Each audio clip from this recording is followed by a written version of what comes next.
Saudara, kisah yang pertama ingin saya kongsi dengan anda semua pengalaman yang disampaikan daripada pendengar bernama Ima. Pengalaman saya kisih, dalam rumah saya sebenarnya ada terlibat perempuan tua rambut panjang.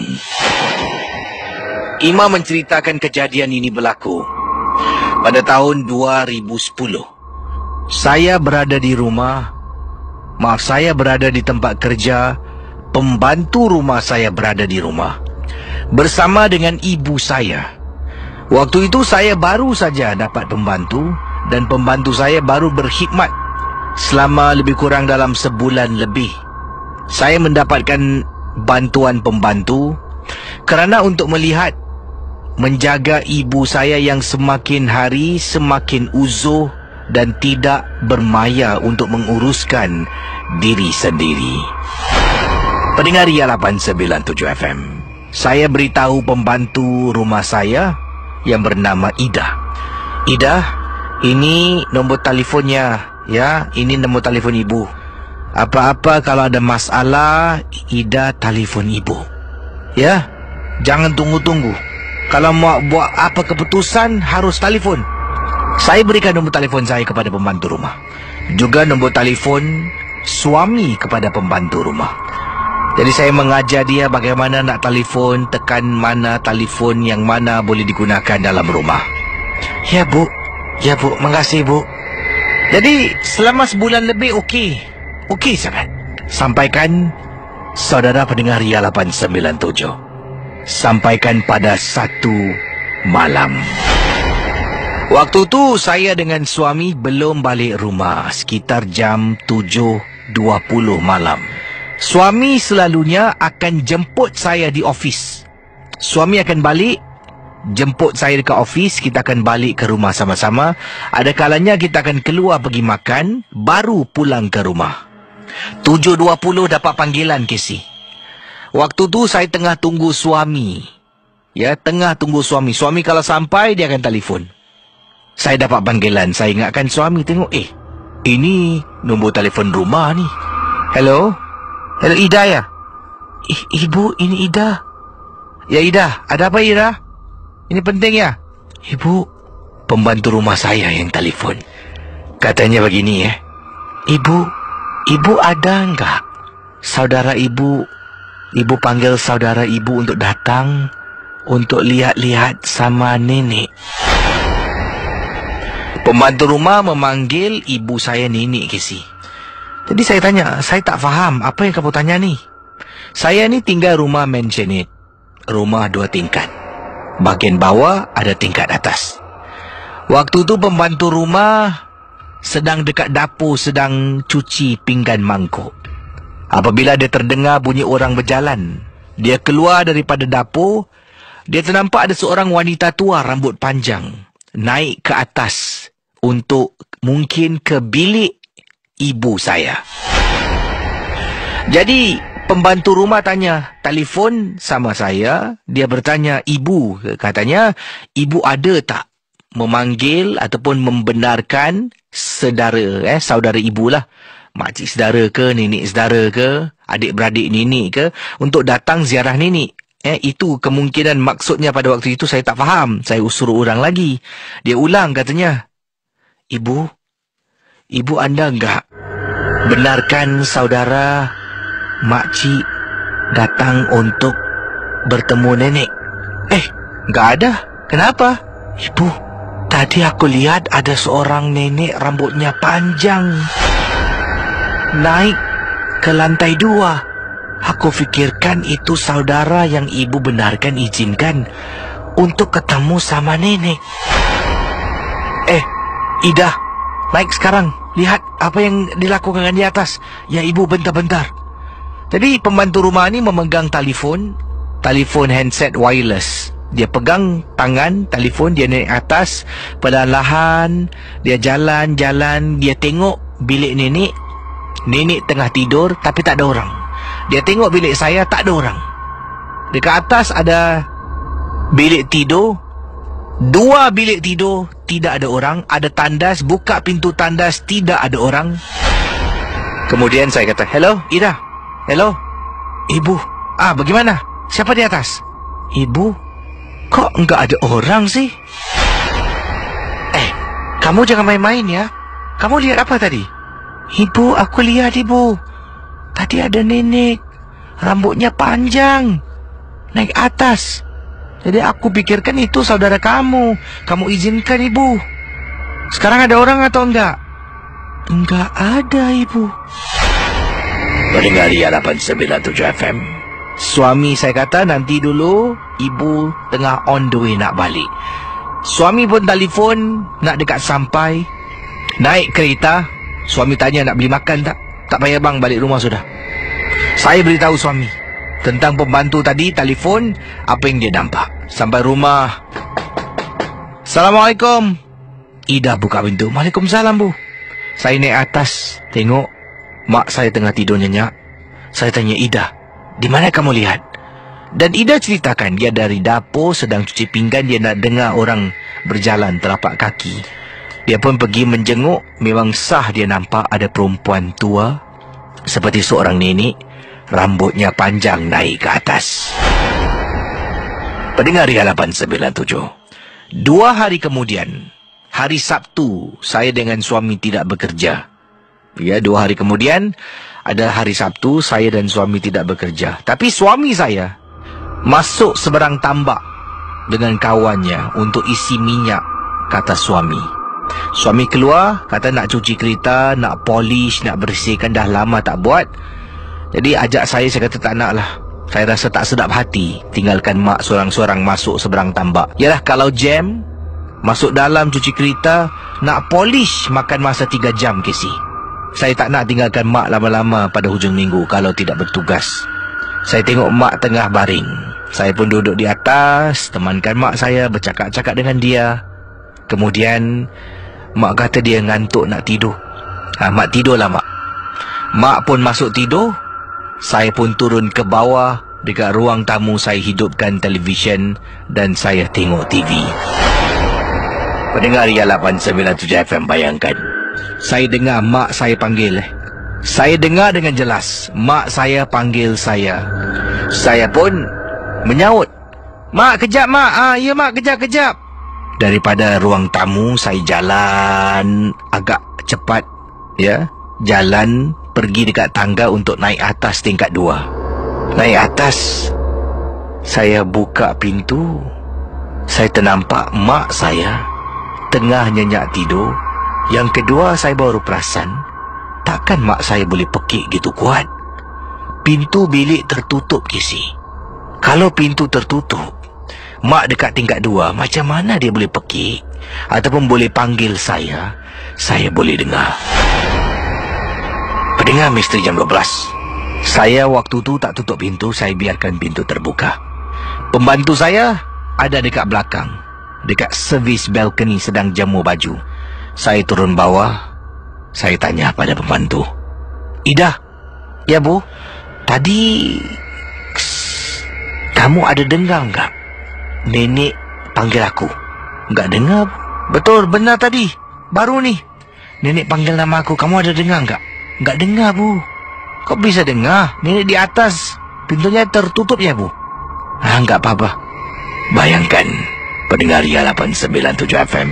Selepas kejadian itu, banyak kali saya dengar suara mak saya memanggil saya.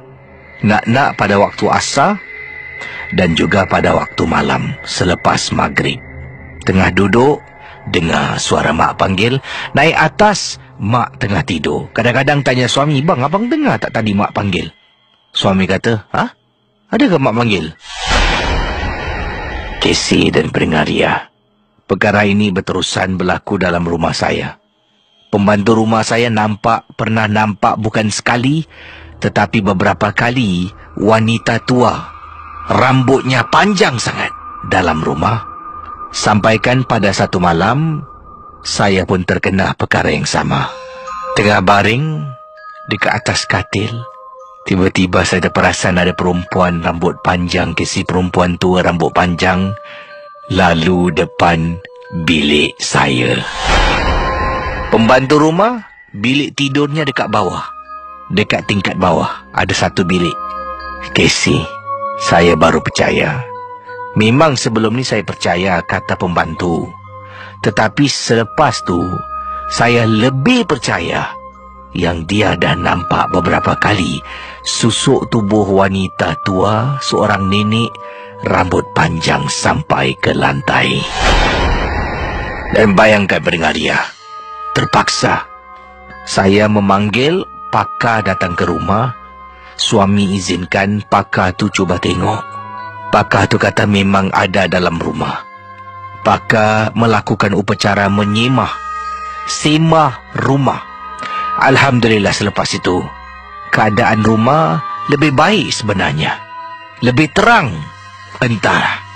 Terima kasih dan selamat tengah malam. Ini kisah datangnya daripada pendengar kita yang menetap di Boon Lay Way. Assalamualaikum Casey. Waalaikumsalam warahmatullahi ta'ala wabarakatuh.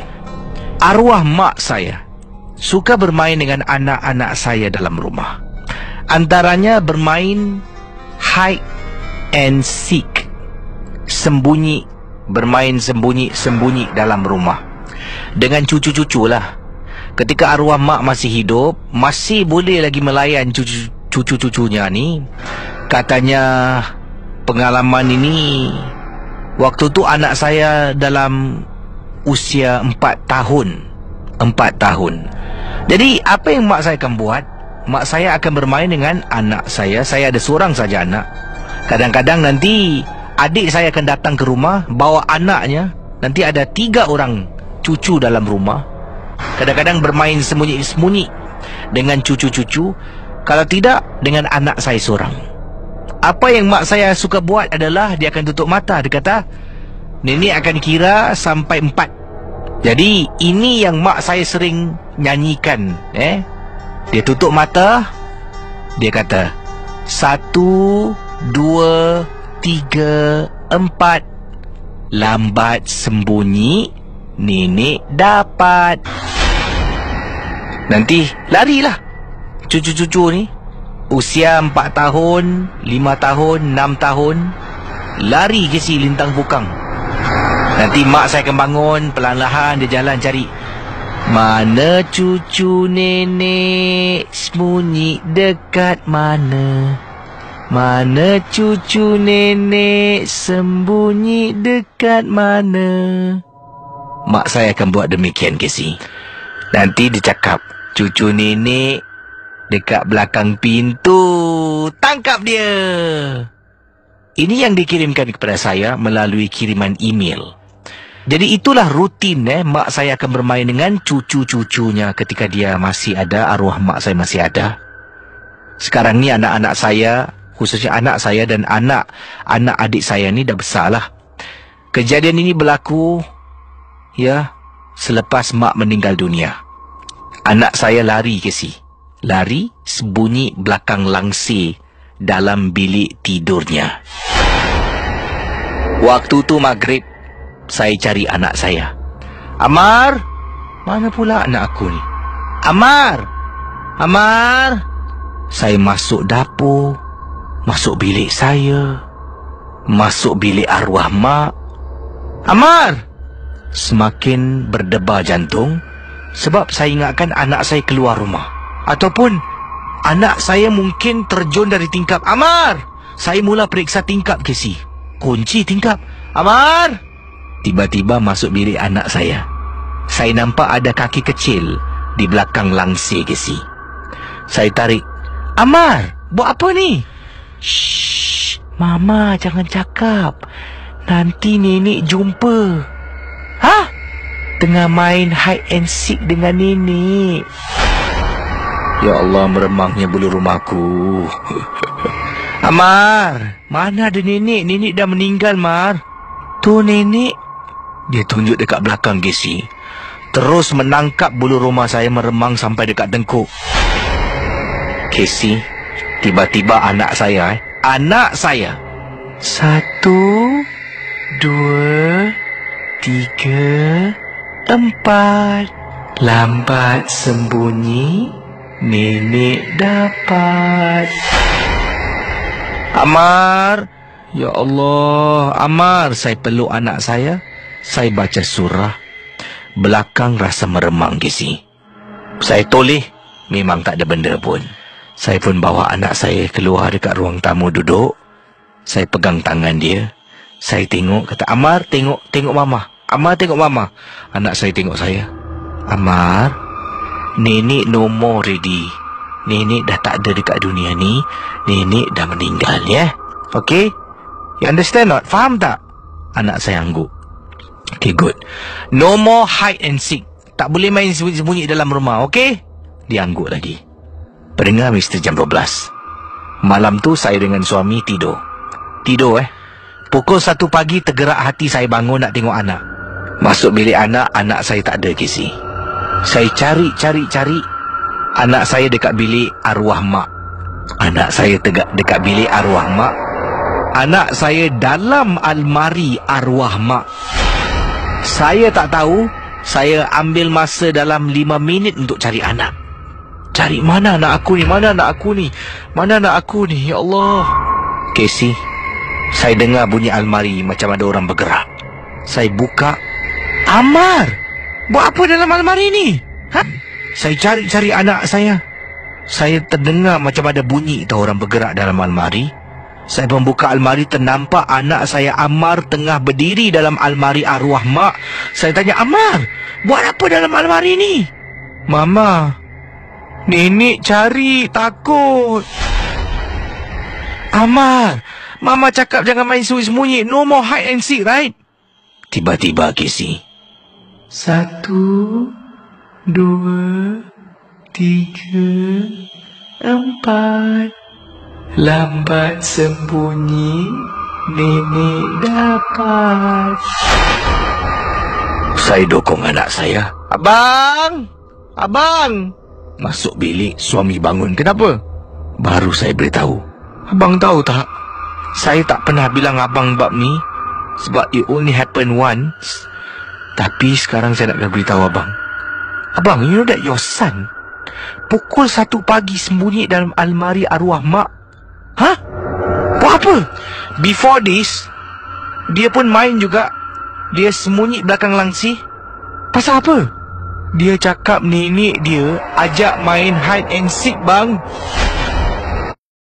Itu dia. Hari ini 2 kisah panjang saya kongsi dengan anda. Harap terhibur dengan kedua-dua kisah, ya, pengalaman yang diceritakan dalam Misteri Jam 12 bersama dengan saya, Casey, di Ria 897 FM.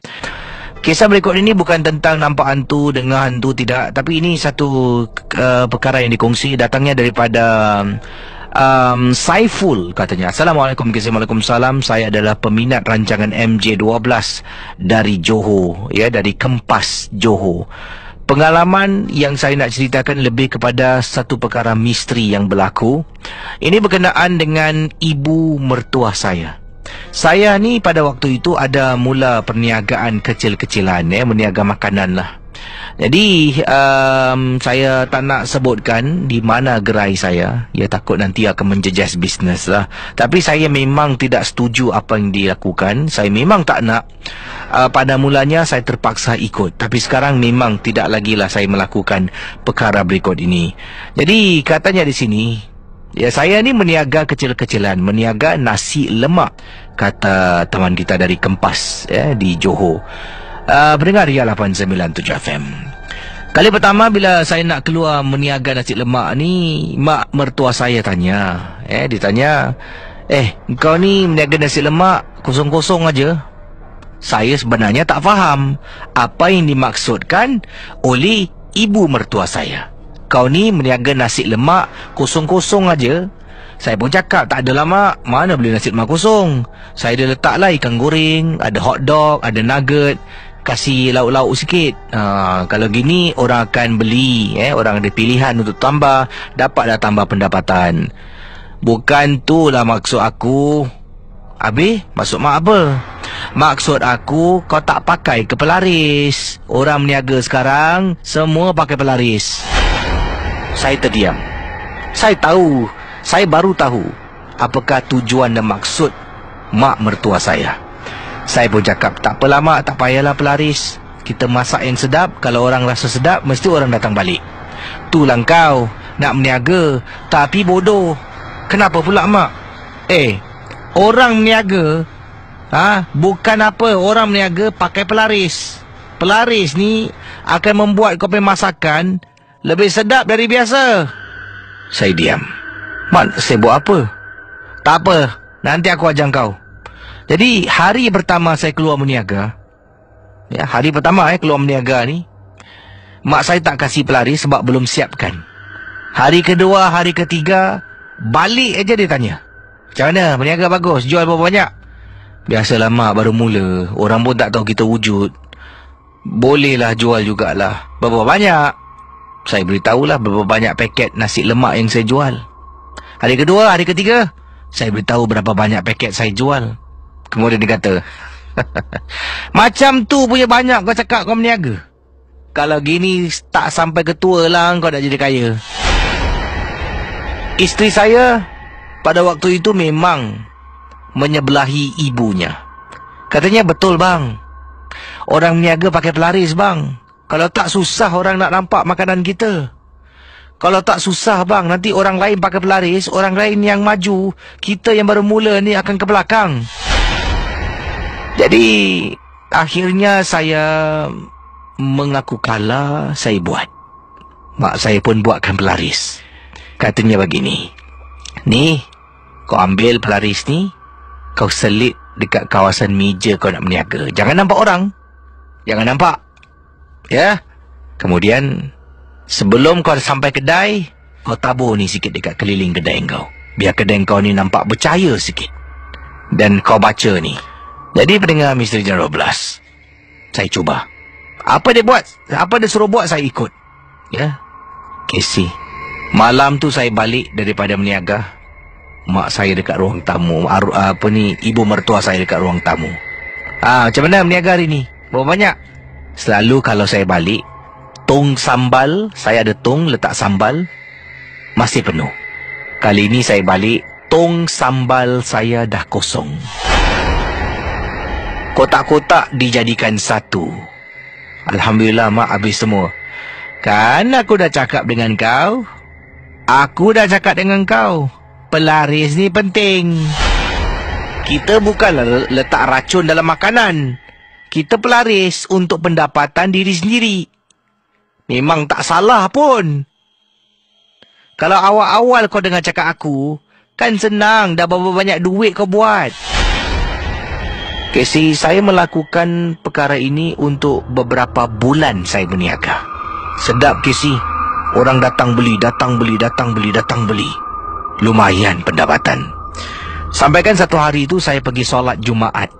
Kebetulan topik perbualan solat Jumaat adalah kejujuran. Meniaga, kejujuran, semua dibincangkan dalam khutbah Jumaat. Dia bercakap, imam cakap tentang orang meniaga, kejujuran, orang meniaga, tak boleh, tak berkat, tak nut, dan macam-macam lagi. Saya terus tersentak dan teringat isteri dengan anak-anak saya. Pendengar Misteri Jam 12, saya berhenti menggunakan pelaris. Berhenti, dan saya gaduh dengan mak mertua kerana dia dapat tahu setelah saya tidak gunakan pelaris. Tapi saya hidup lebih bahagia. Terima kasih dan selamat tengah malam. Yang ini tajuk cerita Jangan Suka Tengok Cermin. Ini kiriman daripada Marina, berkongsi satu peristiwa. Ini berlaku pada saya, Casey. Kami menetap di sebuah apartmen yang kami sewa. Ini adalah dipanggil dia macam hotel apartmen bertempat di Malaysia. Kejadian yang amat menakutkan ini berlaku dalam bilik yang kami sewa ni lah. Apartmen ini mempunyai 3 bilik tidur, ruang tamu 1, ada 2 tandas, ada dapur. Jadi kejadian yang menakutkan ini berlaku dalam bilik tidur saya. Ya, dekat situ tu ada vanity table, tempat makeup, ada cermin. Dan jadi bila duduk dekat almari solid itu, belakang saya ni adalah katil yang saya gunakan untuk tidur, katil. Malam tu suami saya turun ke bawah sekejap untuk pergi ke kedai membeli rokok.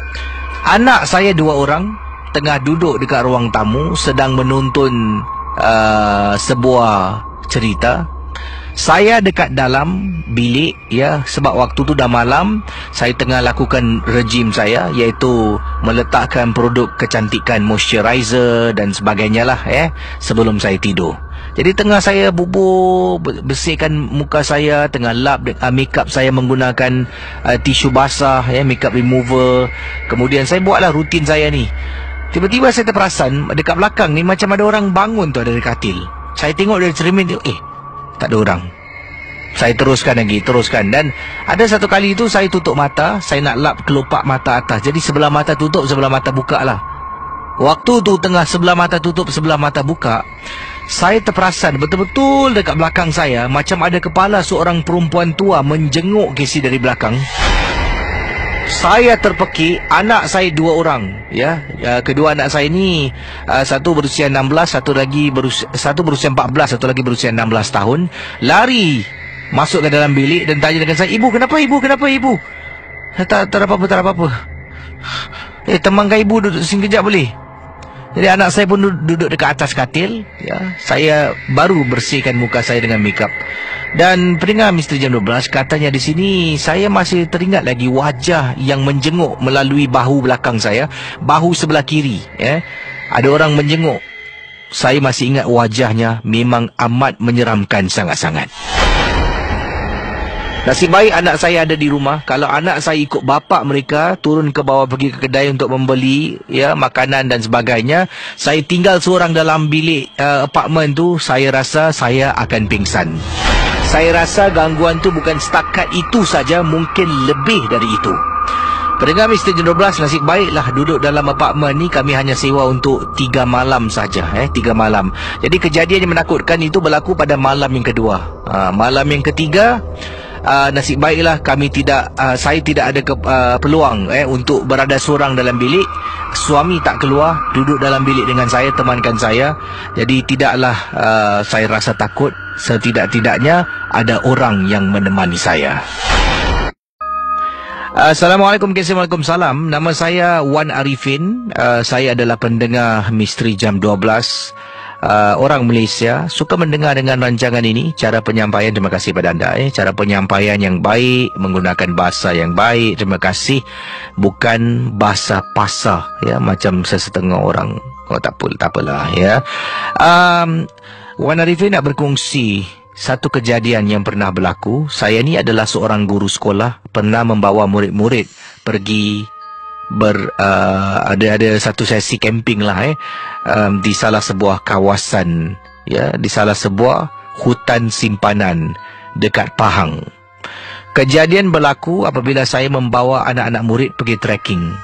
Apabila salah seorang daripada anak murid ni mengaku dia mabuk, kepening kepala. Jadi saya suruh yang lain berhenti untuk berehat. Saya berikan tumpuan pada seorang anak murid ni lah. Jadi dalam membawa seramai 20 orang pelajar, ya, anak-anak murid ni, kita ada 3 orang guru, Jadi saya antara salah satu guru, kata Wan Arifin. Jadi waktu tu kita trekking pada waktu malam, ya, trekking, kita dah ada peta dan kita juga dibimbing oleh seorang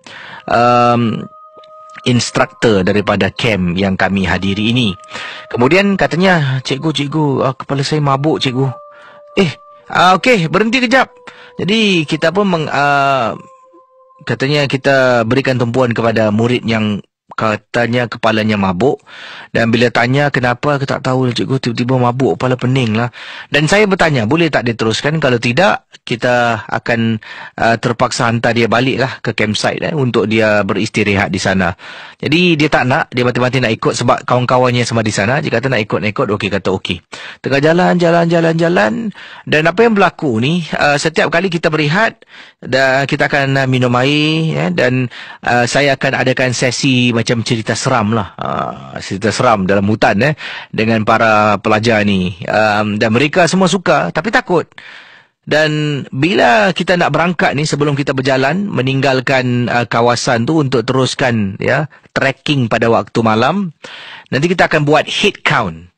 Ini adalah satu perkara yang dimestikan. Sebelum bergerak daripada satu tempat dalam hutan ni ke tempat yang lain, kena buat kiraan kepala siapa yang ada dekat situ. Jadi kita mulakan pengiraan.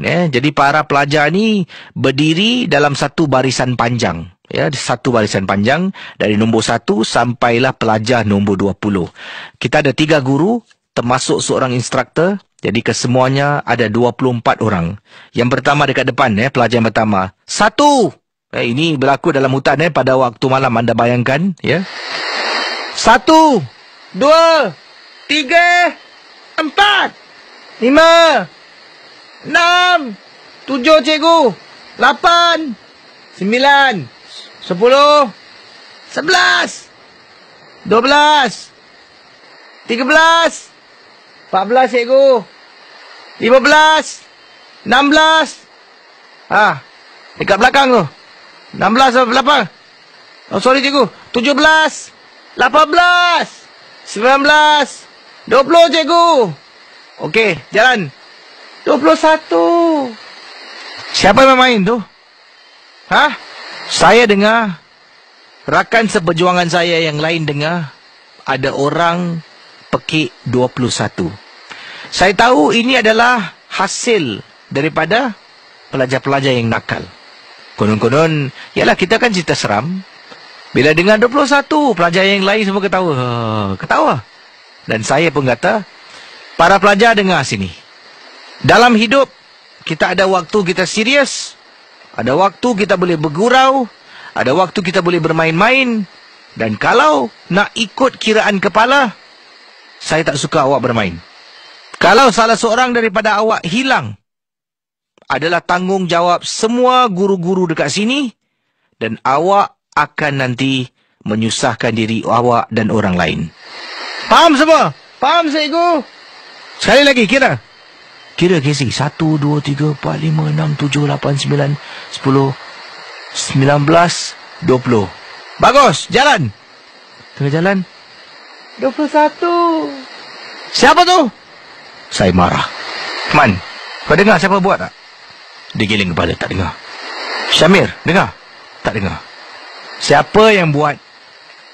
Kalau tidak, besok pagi, sarapan saya tak akan kasih awak makan. Sebab setiap pagi, mereka akan dapat beberapa jenis sarapan. Mereka boleh pilih. Sarapan yang paling popular, burger Casey. Burger ayam. Saya kata saya akan tarik burger ayam daripada menu sarapan. Cikgu janganlah. Tak, bukan saya cikgu. Semua cakap bukan dia. Pendengar ya 897.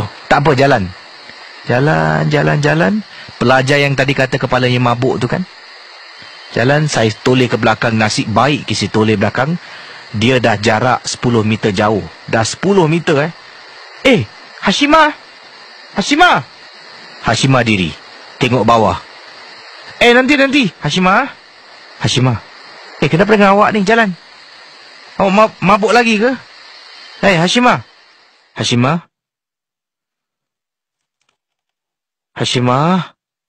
Kenapa dengan awak ni? Tadi cikgu tanya kan, siapa yang buat? Sayalah yang 21. Hashimah, jalan. Saya cuba tarik tangan. Tak bergerak, Casey.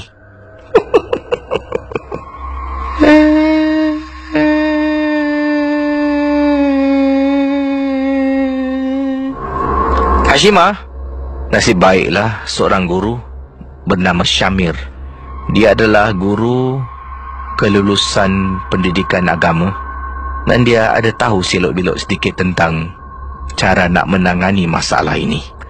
Pendengar Harapan 97 FM, dia cuba membantu.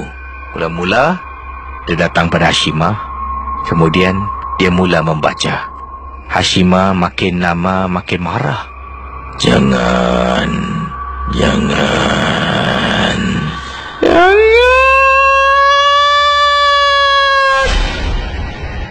Pelajar-pelajar yang lain ternampak, tapi mereka jauh, tak nampak dengan jelas sebab gelap. Hashimah pingsan. Malam tu, instruktur telah pun memberitahu ada baiknya kita batalkan night trekking ini dan kita kena backtrack kembali ke campsite. Kita buat apa yang instruktur arahkan sebab dia lebih pengalaman tentang masuk hutan. Balik dan semua masing-masing dibenarkan untuk berehat. Pendengar Misteri Jam 12, waktu tu baru jam, kalau tak silap saya, 9 lebih malam. Baru 9 lebih malam. Sepatutnya kita, kalau ikut trekking, pacing yang betul, jam 11 akan sampai ke campsite setelah kita buat trekking pada waktu malam. 11 paling lewat. Jadi, setelah semua belajar dibenarkan untuk free time sampai 9.45 malam sebelum masuk dalam kemah dan tidur, instruktur berjumpa dan memberitahu kenapa dia batalkan. Sebelum ni ada beberapa kes yang sama. Kalau ada pelajar yang kena gangguan seperti ini, ada baiknya kita batalkan. Sebab ia akan berjangkit kepada pelajar-pelajar yang lain. Nanti sepanjang perjalanan banyak sangat berhenti, banyak sangat gangguan dan memang tidak sihat. Maka itu dia ambil keputusan untuk berhenti daripada meneruskan trekking. Hello, selamat pagi. Halo, selamat pagi bang. Selamat pagi, siapa bercakap ni? Saya kalau boleh tak tekan nama. Nama samaran lah, nama Bob ke Man ke apa-apa lah tak kisah. Is okey. Is, pengalaman tentang apa ni, silakan. Pengalaman pasal sekarang ni saya hadapi untuk menjual rumah saya. Jadi tak perlu cakap lah rumah kawasan mana, takut nanti tak beli pula orang Betul. Tapi ada setengah orang ni tak percaya, tapi saya cuma nak kongsi pengalaman. Mungkin ada orang mengalami senasib dengan saya ni. Jadi dah berapa lama anda berusaha untuk cuba jual rumah anda, Is? Dalam setahun 2 bulan, setahun 3 bulan. Dan apa anda rasa pengalaman yang nak dikongsi, silakan.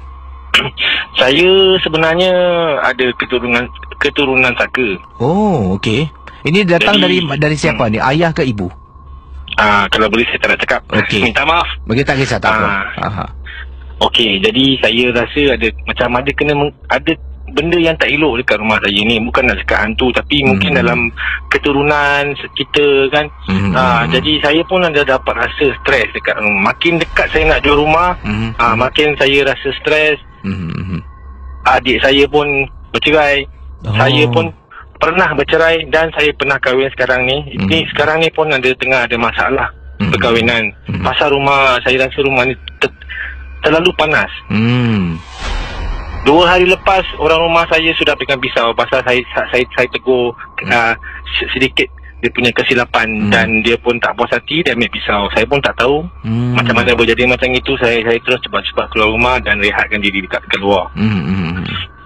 Tapi saya dah macam panggil ustaz datang semua kan. Dia cakap ada kena-mengena lah, nak kena bawa pergi berubat lah.